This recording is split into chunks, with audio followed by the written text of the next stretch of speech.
Welcome to the Genius Factory. Enjoy the video. In this video, I will explain how Israel Kamakawiwo'ole died. We'll cover the health challenges he faced throughout his life, leading to his untimely passing. We'll also explore the significant impact his health had on his career and the legacy he left behind. Finally, we'll conclude with a summary of his life and a special offer. Israel Kamakawiwo'ole faced significant health challenges throughout his life.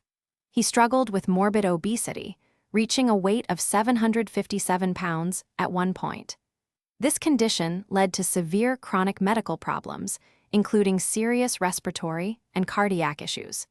These health struggles necessitated frequent hospitalizations and greatly impacted his daily life and ability to perform.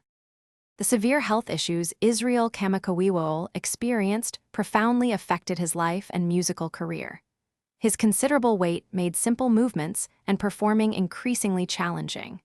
He often relied on an oxygen tank to breathe, and at times, even needed a forklift to get on and off stages.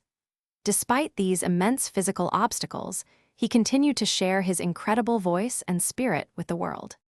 Israel Kamakawiwo'ole's passing at age 38 was a profound loss, attributed to respiratory failure stemming from his lifelong battle with morbid obesity and related health complications.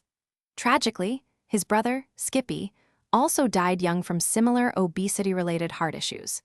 Israel left an indelible mark on Hawaiian music and culture, remembered for his powerful voice and advocacy. For those looking to make healthy eating easier, check the description for a link to leak-proof meal prep containers and other great deals.